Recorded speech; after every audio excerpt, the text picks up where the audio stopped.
Welcome to Feminist Founders, the community for entrepreneurs who are ready to reject toxic capitalism and do business differently and better. We're your hosts, Becky Mollenkamp and Faith Clark, and we're so excited you're here. If you'd like to support our work, please consider a paid membership. Information is in the show notes. But without further ado, let's get into today's episode. Hi, Nicole. How are you?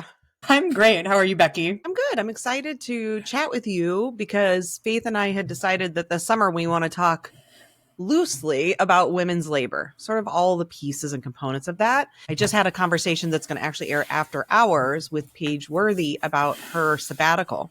And she took 2 months away from work. And that, as a self-employed person, I think can be scary for a lot of people, but she had reached a place of burnout. And that was what really motivated her decision. And so before we get to that and we hear from her next time, I wanted to talk to you about burnout because you do burnout coaching. And it's a word that I feel like 20 years ago, I don't feel like we heard as much about that. Like, I just don't feel like burnout was in the ether. And now I feel like we hear about it so much. And so I wonder just kind of what you've noticed about the trends around burnout. And this is the big part. What's causing so much burnout now? Oh my gosh, these are big, exciting questions. So no, you know me well enough to know that I'm totally here for it. So I don't need to talk about the weather. Let's just talk about the hard stuff. Yeah. So it's interesting. When I started my business, I didn't talk about burnout at all. And that was 5 years ago. It didn't occur to me to use that word. Not that I didn't know what it meant. And even in telling my own story of how I came to start my business, I didn't use the word burnout, although I probably could. That I had burned out on not so much the work that I was doing, but on the situations I found myself in. Mm-hmm. For me, and this, I'm sure this is true for you and a lot of your listeners, there came a point when, I was hired a lot to bring change to organizations, and then people like that idea until it happens. And then there's a lot of pushback. And so I think what I burn out on, not so much was the work, was the pushback. And the being the lightning rod for that. So I think there's a lot of which wouldn't fall into the definition of classic burnout either. What is that definition? So, I should say burnout, the 3 elements of burnout, which I often teach people, are sort of emotional exhaustion. So I might have had that symptom, you just don't have feelings left to give. You just don't have any more. And then kind of I think it's a flip side of the same coin. You start lacking empathy. I think they officially call it depersonalization, but you no longer can feel empathy for other people, which of course is a gross and dangerous place to be in. None of us wants to be there. And then the feeling of hopelessness could be a word you use, but this sense that nothing you do matters. Nothing you do has any sort of impact. You're not going to be, and so you can only imagine if you're feeling that way about the work that you do or about whatever you do, you're going to stop doing things, right? Because you're going to stop investing. You're going to stop engaging because you're well, why bother? I'm not expending the energy anymore. Well, and I think a lot of people, whether it fits the clinical definition of burnout or not, I think what a lot of us think of as burnout is where you've just run out of anything to give, right? There's just no capacity left, whether it's because you've lost interest and hope or because you've just completely run yourself to the ground. But it's that feeling of I can barely get myself out of bed and function. And I just don't have any more to give to anything really, right? It's not just work, although I think we often associate it with work. Right. And that's where the classic definition applies to work. There has been more application of it. I've done just a smidge of reading about burnout and parenting. Mm-hmm. Burnout, which I know you're a parent. I'm not a parent, but I know you are. So can you imagine those symptoms with parenting? That you don't care about the feelings of your child or children anymore? That's not a great place to be. No, but for people listening who may be there, it's also, there's no shame in it, right? No, not at all. Yeah. I mean, I think we think about postpartum and it is such a challenging thing where you're experiencing feelings or lack of feelings in a way that you don't recognize yourself. And I think that may be a piece of that too, right? It's you're just sort of this place of I don't even recognize who this person is anymore, because this isn't Yeah. how I want to or generally have shown up in the world. Right. And that's so hard to be there. Well, and one thing I like to tell people a lot whenever I do, like if I do trainings or teaching or even sometimes one-on-one with coaching clients, I'll say, here's the thing, like the way our culture treats burnout is that it's somehow your fault. Right. Like you just need to manage your time better. You just need to, learn how to say no. You just learn how, or get another job. Like often people's solution is like, oh, I'll just find another job. This isn't the right fit. And I'm like, I think the whole culture just doesn't fit.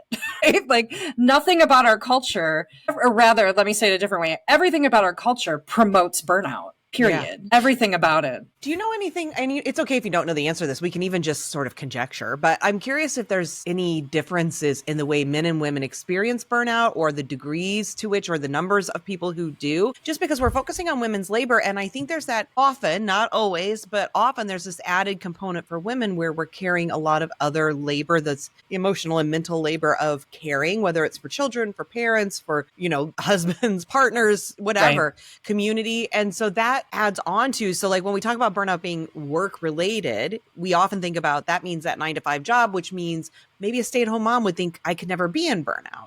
When in fact, I think that is part and parcel with so many of our problems. It's very sexist in its nature in saying that burnout only relates to those traditional, you're going to work and you have that job, when so many women are carrying so much labor that doesn't have anything to do with a job or is on top of the job. Right.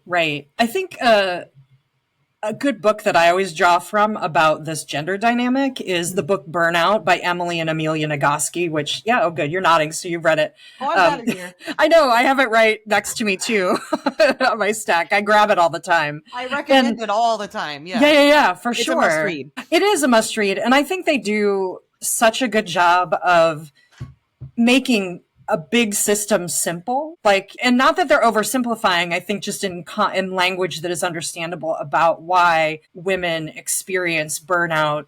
I'm not sure if there's evidence. I'd have to do a deeper dive of research if women actually experience a higher rates of burnout or not. But there are certainly cultural factors that would make burnout happen more for them. And like she said, there's the pressure. They talk about the pressure, and I use this in trainings all the time, to show up pretty, happy, calm, always attentive to the needs of others, caring. Whether you're showing up as a parent or at a PTO meeting or at work, at your job, if you have a job outside the home, like you have that pressure to show up in that way, regardless of what the circumstances are, which I think there's a flip side for men, which I know less about because most of my coaching clients are women.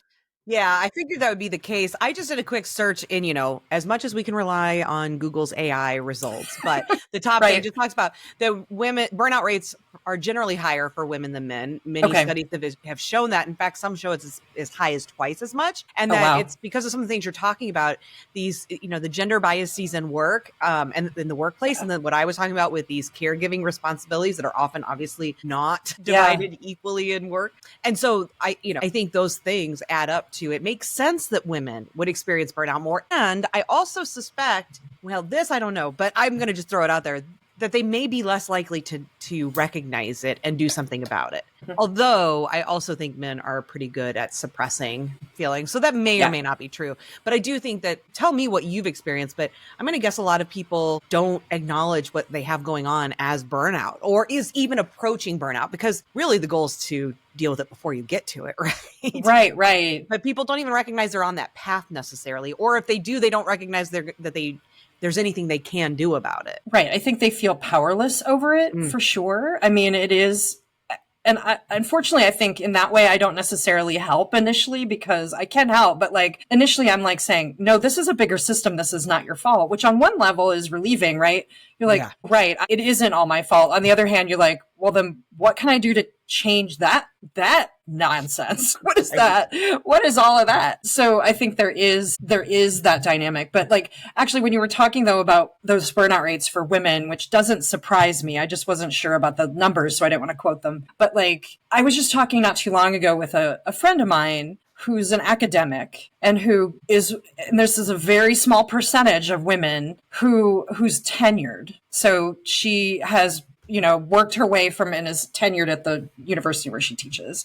But part of the reason she pointed out, and I hadn't thought about this because I don't always think about academia, right? That part of the reason why women, aside from just being fewer in number in academia, don't receive tenure is because they're often saddled with extra administrative responsibilities. Like my friend for a long time and this is while she was trying to get tenure. And for those of you who maybe some of you know and some don't know, one of the big things for getting tenure is like having this body of research and Right. published articles that you need to show to justify you being tenured at your university. So you're having to do that really intensely in those first however many years before they can reach tenure. And then they might also be saddled with that. Like she was the director of an entire center, which was in addition to a teaching load. Now, her load for teaching was a little reduced because of that, but she had even said they reduced the next person who took over. They actually reduced the teaching load more in order to handle that administrative task. But that happens in even less formal ways, right? Like this is a classic example, of course, but like, oh, we're having a meeting. Aren't you going to schedule the meeting and book the room and bring the snacks, and it defaults to a woman. Or For sometimes sure. as women, we're so conditioned, and again, not our fault. This is just what we're taught to do. Like we do it Yeah. without thinking much about it. I sure have like gajillions of times. Well, and I think moms can relate to this, that we become the default parent in schools. So, and I have talked to moms who have tried to change that, and it is like you have to push and push and push for them to finally. So, you mean we actually are supposed to call the father first? Like they can't wrap their brains around that because the mom is always like the default parent is what is assumed. And so trying to change this behavior, and that goes across everything. I mean, like you mentioned, it's happening there. But it's happening inside of our own homes very often with women who are becoming the default carrier of so much of the mental load of running the household, whether it's, hey, I'm the one who stores up in my brain when the next appointment is for the doctor for the kid, when, when their field trip is, all that stuff. I'm the one who's carrying that information, or even people without kids. They're the ones carrying, hey, here's when your mom's birthday is, and I'll make sure we get the present. Oh, we're running low on toilet paper. I'll make sure that gets handled, right? Like all of these things often default to women in the workplace, in the home, in the schools. That's again where you're saying it's systemic. Because every system, the healthcare system, the education system, like all these systems are often saying that the woman is sort of the default carer. And then when there's a money issue, suddenly it's the man who's like the default person, right? And having to retrain these systems is so hard. And of course, the same thing then, it's so hard to do it in our own heads. Yeah. Like just learning to be able to, we can push back against that, right? You're allowed to say, no, actually, he's the default parent, not me. And even because this is what my friend experienced, they wouldn't listen. They still would call her. And she could have just said, oh, fine, what is it, right? Because that's what we often do. It feels easier. She had to keep pushing. Nope, it's not me. He's the default parent, right? Like nope, I'm not handling this. Call him. He's available now. And that's challenging, I think, for us to do. But that is part of, I'm guessing, this process of avoiding getting to the place of burnout. It is that like taking on all this extra little load that feels small, like remembering your mom's birthday. Like, of course I'm going to remember that. And sure, why wouldn't I get a gift if I'm thinking about it anyway? Right. Yeah. And yeah, we all use the toilet paper. I guess I can be the one who makes sure it gets ordered. But each of these little things stacks up on top of each other. Right. So just many talk things. a little bit about women's labor, invisible labor, and how that you see that contributing to burnout. Yeah. I mean, one of the things that I lead in my group coaching experience are the quarterly planning sessions. And I've many times had clients, one of the primary activities I have them start with is a brain dump of like everything that they do. I think you've done things like that too. Here, just write it all down. And I kind of give them categories. I actually when I started, I didn't add this, but like I started adding household responsibilities to make sure you're naming that. I mean, because you're acknowledging that is stuff that takes time, and volunteer activities I have them name, like all that sort of thing. But I have had, and this is particularly acute, it seems, for parents, for moms, because that's mostly who I'm dealing with. Like I've had people repeatedly end up in tears from that activity because they're so overwhelmed. And what they say is, I can't give any of this up. And they would almost always say can't. Yeah. I would also imagine that a lot of them don't like seeing it in black and white might be eye-opening, not in an exciting good way, like, yay, look, I can get rid of some of this. It's just that overwhelm of like, I think we do so much that we don't even notice, that no one else notices, no one honors, we don't honor, and we don't realize the weight of all that work. Because I hear this from clients too all the time, where it's like they start to feel this guilt of, why am I so tired? Or why am I like, I feel lazy, all this conditioning that we have, because, but like all I'm doing is, and they start to list all these doing. Right. And it only includes the biggies. Like, well, I'm only caring for my aging parents and caring for my 2 toddlers and running a business. That's not that much when I compare it to others. And when you start to interrogate a little, like, okay, well, who's the one who's like, you know, buying the groceries? Who's the one who's doing the meal planning? Who's the one, like all of these other things they don't even consider. And then when you ask them about it, often they feel that like, yeah, but that doesn't count, right? That's not work. That's not labor. Right. And so I would imagine seeing that it's probably hard for them first to even account for the things they're doing. And then to see it, I would imagine it's overwhelming in some ways. Yeah. I mean, I think that's exactly what's going on. And because there's, this is also in the book Burnout, but it's also obvious if you paid any attention with mothers in particular, there's so much pressure on mothers to be in that role that you were describing. Right. And I think you can tell me if I'm wrong, because again, I'm fully saying this as a non-parent, but there's this sense of guilt or even shame. For sure. If they're not living up to that. Right. We don't hear dad guilt. That's not a phrase that's used. But mom guilt, everyone knows that. Right. You don't have to be a mom to know the phrase mom guilt. Mom guilt, right. Yeah, that's just thrown around as if it's a thing, right? And we just that we accept. Yeah. And no one says, what about dad guilt? Yeah. Right. Right. Yeah. I mean, it's like conditioning. Yeah. It's so conditioned. This was a more casual conversation that happened kind of toward the end or at one point in a co-working session I was doing.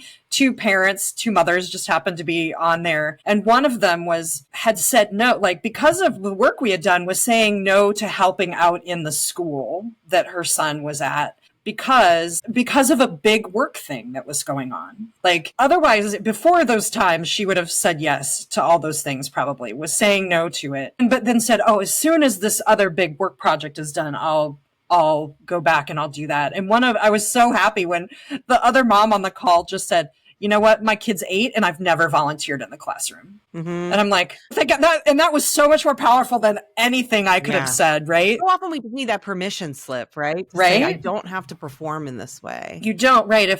If you simply do not have time for it because of the job that you have, or for whatever, or caring for aging parents, or because you don't want to, quite frankly, because you would rather take a nap, I think that is a perfectly good reason, right? It's an important reason. Yeah, right? Totally. Well, before I forget, quickly throw out a book called Fair Play by Eve Rodsky, which a lot of people know, but specifically if you are in a heteronormative relationship and have children, it is really, even if you don't have children, I think it can be useful, but it's most powerful for parents because it is about exploring the gender dynamics inside of a relationship and how they're showing up for caregiving, for the labor inside of the household and with the parenting, and how much is happening. And the real goal is to hopefully open the eyes of the male inside the relationship to understand the inequities, because often men and women will look and say, well, it's almost this tit for tat kind of thing that will happen inside the relationship. And it's like, well, you're caring for the kids, but I'm working, and like you're putting them to bed, but I'm taking out the trash. But what that often doesn't consider is all of this, again, that invisible labor that usually falls onto women, that is stuff that we don't itemize very often, or that doesn't get noticed by the other partner because it's all happening in our mind, right? It's the thinking about all the 20 other things that are coming up that need to get done, that we're, oh, well, his friend has a peanut allergy, I got to be sure I'm careful. Like all of this kind of stuff, right? That women are juggling, that men don't see, so they don't often consider that as equal contribution. So Fair Play is really about that. So I think that's a really valuable resource. And I've known couples that have gone through it, and it's been very eye-opening in helping them, again, rearrange or reallocate what's happening, again, so it feels equitable and not just equal, because there is a difference in that. Right.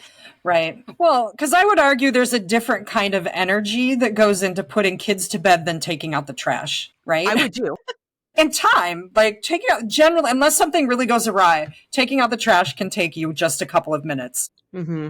The child going to bed can take minutes, hours if you're having a bad day. Right. And the trash isn't arguing with you. The trash isn't crying. The trash isn't making you feel guilty. The trash isn't like working your last nerve, right? Right. Right. There is this emotional and energetic difference that, and and hopefully men and women can also like, I think part of the problem is women haven't felt empowered to articulate these things. And so if their partner pushes back of like, well, that's because you let them get away with it, or you blah, blah, blah. It's like, that is not what the conversation should be, right? Let's deal with the realities on the ground of what's happening, right? This is it's not about blaming and shaming, but like, yeah, maybe we could have made different choices. We collectively, because I'm not the only parent here, could have made different choices. Here's where we are. And what is the reality on the ground right now? And how do we make sure this feels equitable? So again, I really recommend that book. I think so often, most of us are in survival mode. All the time. Like I work with clients. I just had this week with someone who is just in tears talking about all these things on her plate. A partner who has health issues, a mom who is having dementia issues, a child who's an adult child who's like overly dependent, all these competing forces, not to mention house repair issues going on. And then feeling so awful because made a few mistakes at work. Well, how would you expect that you wouldn't be, right? Like, yeah. Right. But the problem is, it's this place of like the cycle she gets in. And I think so many of us can relate to this, which is I'm like, oh, can I just get to survival? And then one new thing happens, as it does, because life's gonna life, baby. Some new wrench gets thrown at you and suddenly you're back to drowning, right? And then all we manage to do is claw ourselves back up to like, I'm doggy paddling, I can just breathe. And we start to take that as our baseline. Like that's just normal. And then we're just trying to avoid drowning all the time. Right. That to me is where you're in that perpetual place of facing burnout. So what should it look like? Well, I'm so glad you asked that question, Becky, because it's something that I've been thinking about a lot lately and I don't have all the answers to that because I live in the same world that y'all do. So right? We're all I only know what I know, right?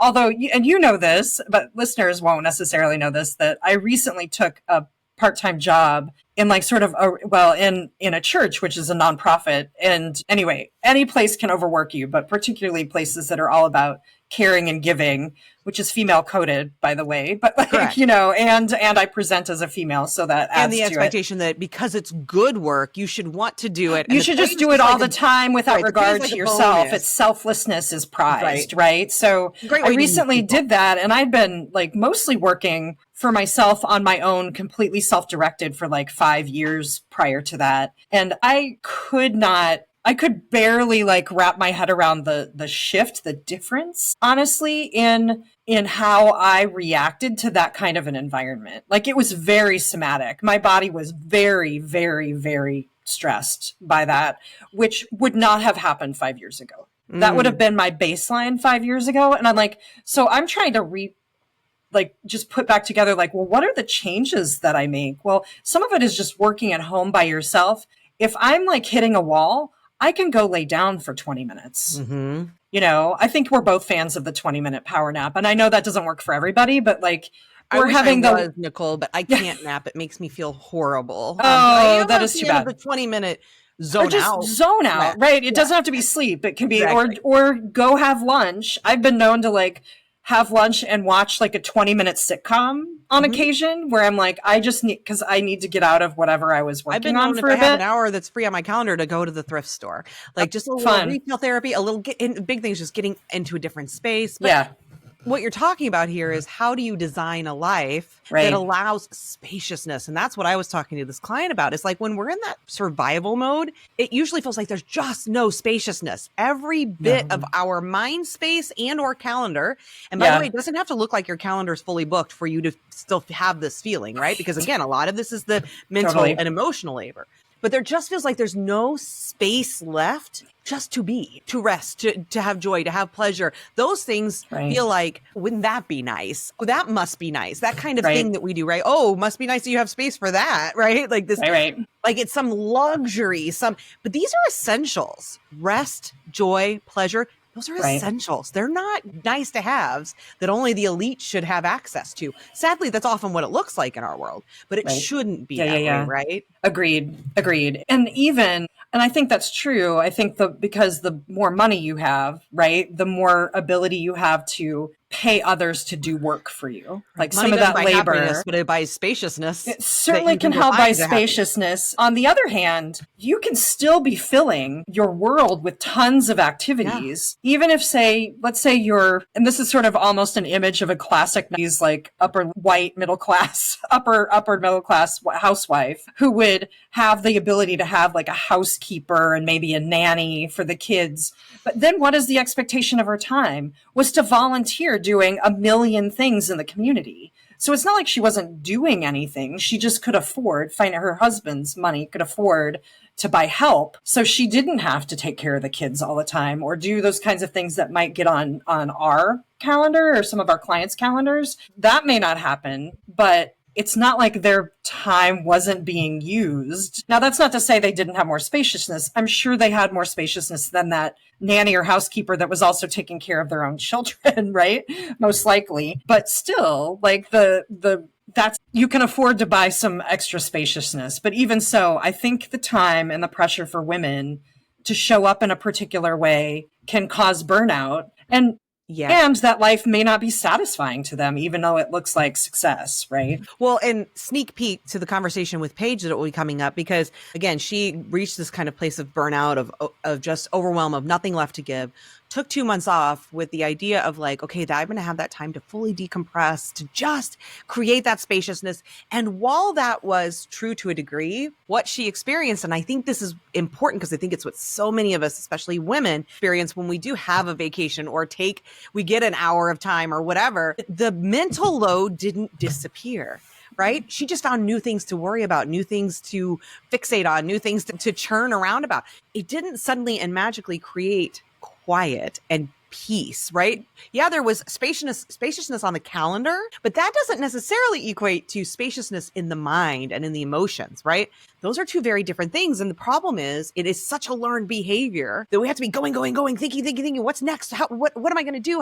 The doing, this human doing versus a human being, that we take away the stuff, but it doesn't change that until we do the work to change that, which, by the way, we can do while also still working. Like, you don't have to, I love the idea of a sabbatical, but you don't have to take 2 months. That's a real privilege. And you could do that and still be the same, right? And not actually get the benefit from it, because what really needs to happen is we have to learn how to disconnect from the conditioning that creates the burnout. And that's where you're kind of talking about the systems and the culture that we live in. Yeah. And that's, and what you're talking about, like that being wired for the busyness is in our nervous system. Like that isn't, again, people who are psychologists, people who know even more about trauma than I do, and I do have like trauma sensitive training, but I'm not like a neuroscientist or something. Just know what I know from reading things, that like that kind of thing gets wired and takes time. And that's part of why I include mindfulness practices. Like, I'm also a yoga and meditation teacher and practitioner. And so the somatic piece, and this might be looping back to what we were trying to talk about earlier, actually, like the somatic piece is so important, because even if you clear the calendar, your body and mind is going to want to do the other thing, right? Because that's what it's used to. Why would it do anything else? And it takes time and effort and like a lot of really intentional healing in your body to get rid of it. Like, your mind is not, this is just true in general. Like, your mind isn't going to shut your mind off. And I know people who come to me like, when I meditate, my mind is racing. I'm making to-do lists or whatever the thing is that's, they're perseverating on. And I'm like, here's the thing, feel your body. It's counterintuitive initially until you've retrained yourself to do that. Find your breath, find your feet is a really good one. Like, feel your feet, feel your body. Like, in the case of like Paige or other people starting a sabbatical, like, build in a lot of time for movement. Which is, again, sneak peek, is part of what she discovered. Yay, I'm so glad. I know Paige, but I haven't talked to her yet about her sabbatical. So I look forward to that conversation when I finally get to do that. I know I've emailed her a little bit about her, but we haven't talked yet. Yeah. So I'm looking forward to your podcast about her. Yeah. Well, we're coming out for this one.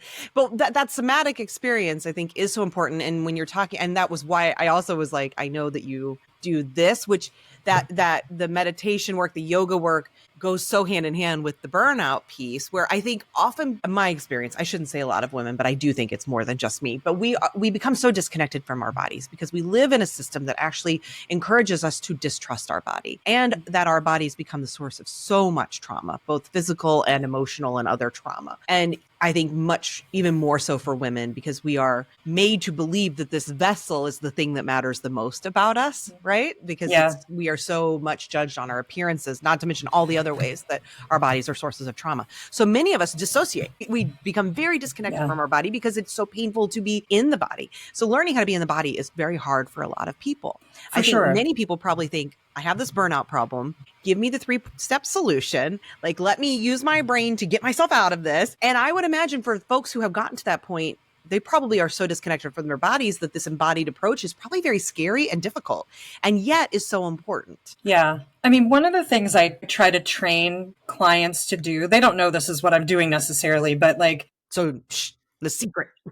It's fine. I would tell them if they wanted to know. No, I'm kidding. But like, I'm pretty transparent. So at the beginning of my session, like one-on-one sessions, and even to some degree, like in yoga classes, for example, I would do this, depending on the class, I might ask, like, so how are you showing up? What do you need today? And most of the time, we can't answer that question. And I have trouble answering it. And I've practiced yoga and meditation for more than 20 years. So like, it's still a difficult question for me to answer. So this is not coming from a place of like, I'm just some great guru, like on a mountaintop or something. Sure. So, but what gives me such joy is that over time, people can start telling me what they want in that moment. They're like, no, can we talk a little bit first and maybe save extra time because I could use a longer practice, a buffer between me and my next thing that I have to do. Or they say, yeah, I'm really feeling scattered. Can we do some grounding practice?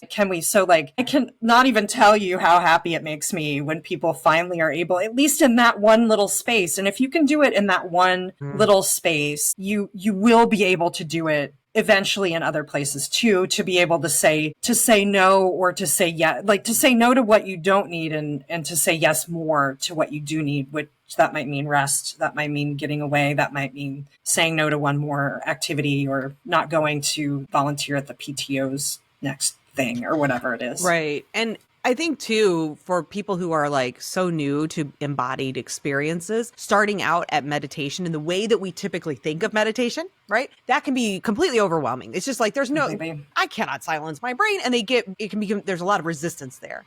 And I know you know this, but I'm just speaking as somebody who's been in that place. And what I have found is, for me, it's like, we don't think of certain things as meditation, but they can be like a walking meditation, right? Just being in nature without any sounds or maybe some white noise or, gentle music or something, and just paying attention to what's around you. That's meditative. It's a walking meditation. Meditation doesn't have to look like sitting cross-legged and like om, and it can, and that's wonderful. It can be that. Yeah. But it can be a lot of things. And I think it's like in those early stages, starting to learn what are the things that help you just begin to breathe and find a little spaciousness, even if it's just like an inch more than you've had, right? That is the journey towards that same experience. Yeah. Yeah. And just full disclosure, I practiced mostly a physical practice of yoga for a decade before I would very willingly sit in meditative or restorative poses. It took me a very long time to be able to do that. And now I have less interest in the physical side of the practice. I still do some, but it's more to get me settled for other stuff. But again, that's after decades of retraining my nervous system. And I think another thing to mention about our current situation that I think we're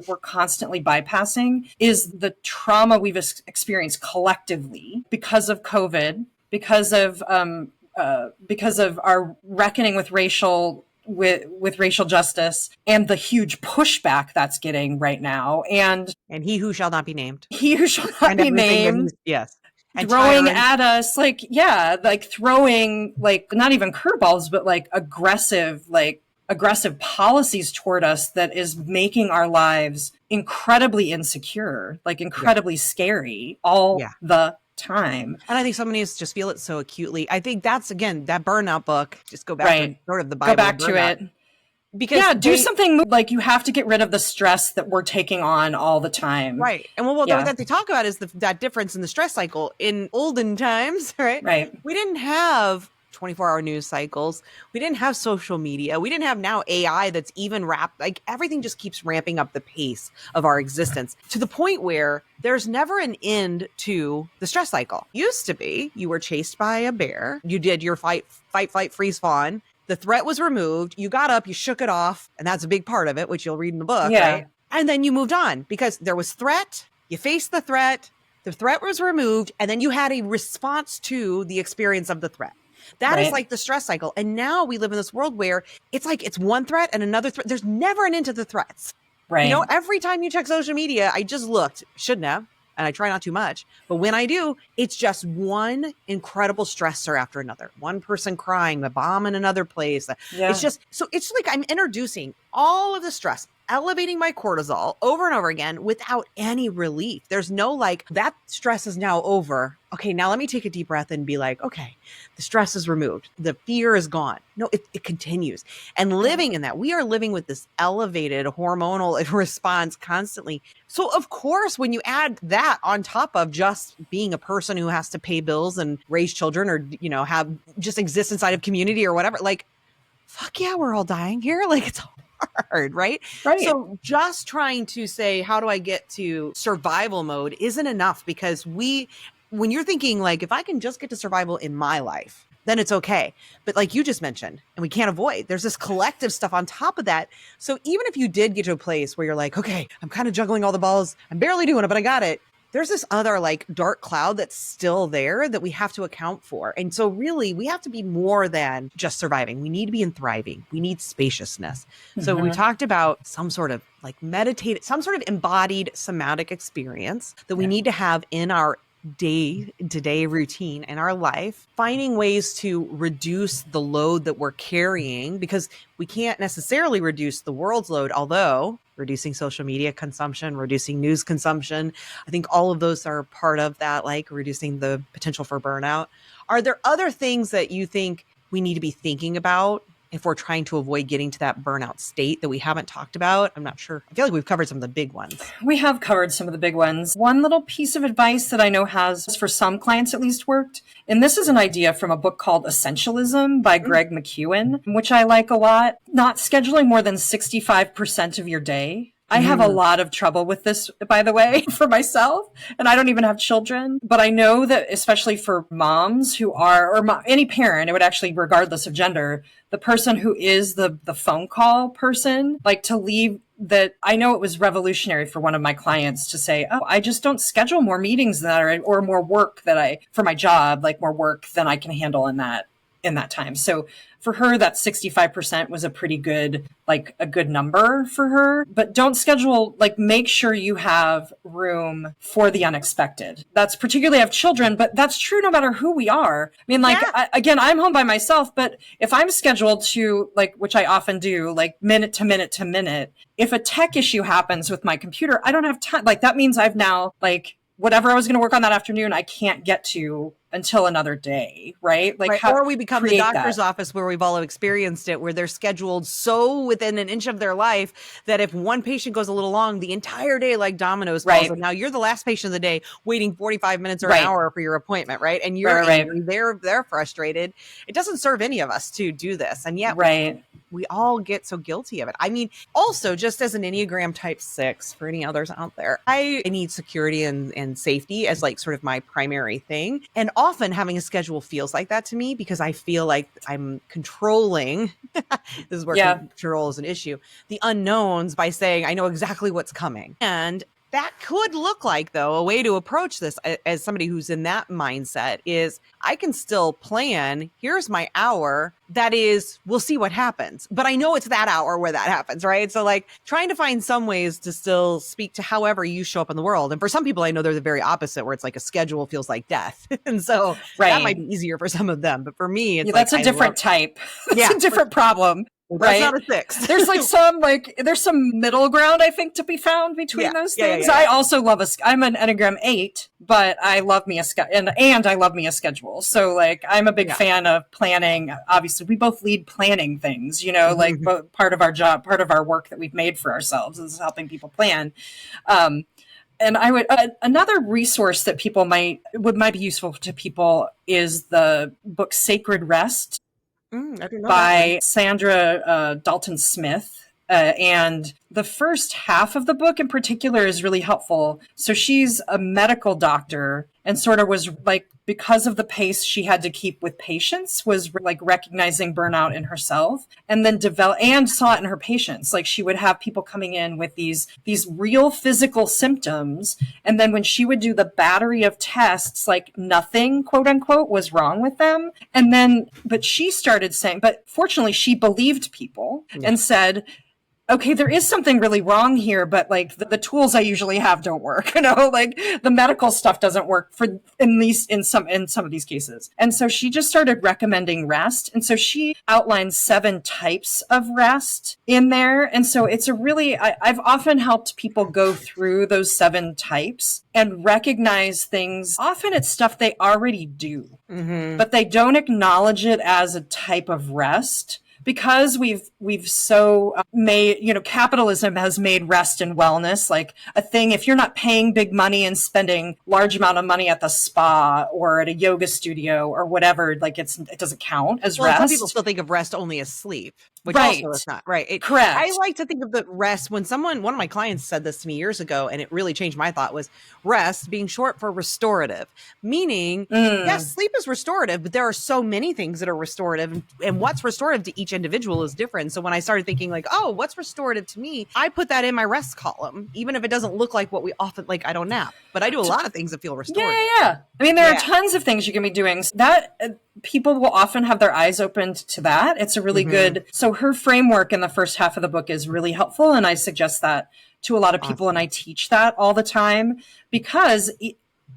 Even like kind of like we were talking about with Paige and her sabbatical, but this will happen even if you start making more space in your normal everyday calendar. Like, well, what do I do with that time besides stare at a wall, or find some activity in the house to do? That's what I would do. What's the theory where time is a vacuum or whatever, and something else will fill it? I can't remember what that, but there's some theory where it's like, yeah, you can create space, but something's going to fill it. And if we aren't being really mindful about what's filling it, it will be the things that our conditioning tell us should fill it, which is, well, how do I use this time to make more money? How do I use this time to do the things that I would otherwise pay people money to do, right? Like it's that, or how do I consume more in this time? The things that capitalism have conditioned us. Yeah, for sure. And so and it can be as simple as, walking outside, if that's accessible to you. It can be simple, it can be really like turning on one piece of music for 3 minutes and doing, like, I do that sometimes where I'm like, to de-stress, like, oh, I'm going to have a little dance party here. And I'm going to turn on and if it's a radio, like a song made for radio, it's between 3 and 4 minutes long. This isn't a big chunk of time that we're spending on that. So those are little things. Find little things that you can do all day long rather than feeling like, oh, it must be. I mean, I do that with people in their practice. If people want to have a meditation practice, I'm like, you can do lots of little stuff. Exactly. Meditation can be 1 minute. It doesn't, I think that's the other thing is people think for anything to count or to be worthwhile, it feels, in the same way we talk about movement or people think of it as exercise in that they're thinking about it for like calorie loss or whatever. But we think about like, oh, it doesn't count. It's not worth it if I'm not doing 20 minutes or 30 minutes or an hour or whatever the thing is that people have in their head. And there have been plenty of things that have shown that like 21-minute sessions over time can be as effective as one 20-minute session. So just doing something, carving out time. The other thing, just for people who still have that feeling of like, because this is that guilt piece that I think so many women carry, where rest, whether it's sleep, a nap, or other restorative activities are frivolous, selfish, lazy, whatever the condition, greedy, the conditioning you've been given, I really recommend, and I know you will too, Rest is Resistance by Tricia Hersey of the Nap Ministry. That book, and I love listening to it, is like a sermon that while I don't feel it's as instructive, but I think that's the beauty of it because not everything has to be instructive. It is the sermon that reminds you that this matters and why it matters and why, especially for women and most especially for Black women or women of color, why these things, this restorative, taking time for self, care of self, creating spaciousness, why that is part of our resistance to these systems and why that is part of the revolution that so many of us right now are thinking about. So definitely recommend that as well. Well, for sure. If you want to, and I don't know the title of it off the top of my head, but she has a new book out. Oh, I haven't read it yet. I have not either. Someone was just mentioning it to me this weekend, and I sort of had it in the back of my head like I knew, and then I haven't taken a look. So I'm looking forward to that as well to give. And she's just a great follow on Instagram if you're an Instagram person. On Instagram, you got the Nap Ministry on Instagram is a great place to find her as well if you don't, the book isn't your jam for whatever reason. Since we're a couple of white women talking about this, I think it's important to introduce a Black woman who's talking about correct. Well. Right. And these have all been white people that I've recommended prior to that. But that book, Rest is Resistance, is absolutely foundational to what I do. And it articulated a whole lot of things that were in a jumble in my head before reading it. So I'm grateful for her work in helping to further pull apart, like, what is it about our white supremacist patriarchal culture that goes in and toxic capitalist system that creates this problem that we have. If we just, but think about a world, this is what I've been trying to think about. Think about a world where more and more people had that kind of spaciousness. Like, what could we create? And I know that Tricia Hersey in her book, one of the things that stuck with me, and I keep repeating to myself and to others, is that we cannot be creative. We can't imagine a different world other than what we're in if we're just so busy and exhausted that we have no energy for it. Creativity needs space. Well, we can't be creating while we're consuming, right? It's like we're either in consumption or creation. And most of us are spending because capitalism wants us to be in consumption mode. It needs us to be. Creation is this beautiful, like, to me, that's that space. There's ways that consumption is also generative and great, but the creation place is such a generative space to be in, but it's really hard to be in both simultaneously, and most of us. So I think taking a little time to audit, like you're talking about auditing your time and how much of that is consumption versus creation, it'd be interesting to examine. For sure. I am really grateful for you for this time. This went long. I wasn't expecting this much time. That's okay. It was just a good conversation, Becky. I'm happy to do it. About with these things, right? I could go another hour, so don't worry. I know we easily could, because I feel like we're just scratching. Both of us need to probably bug out, but this has been there you awesome. go. That's also that reminder. We need to take a minute. This has been creation mode, though. It has felt generative, which is beautiful. But also, let's not schedule ourselves within a minute of our lives. I need a bio break before my next call. So correct. That is correct. Let's all remember that's also okay. Thank you, Nicole, for doing this. I really appreciate it. You're so welcome. This was a joy. And the links to find Nicole and her work and everything else will be in the show notes for this. So awesome. Thank you, Nicole. Bye. Have a great day. Thanks for being here. And again, we hope you'll consider joining our paid membership to help support our work.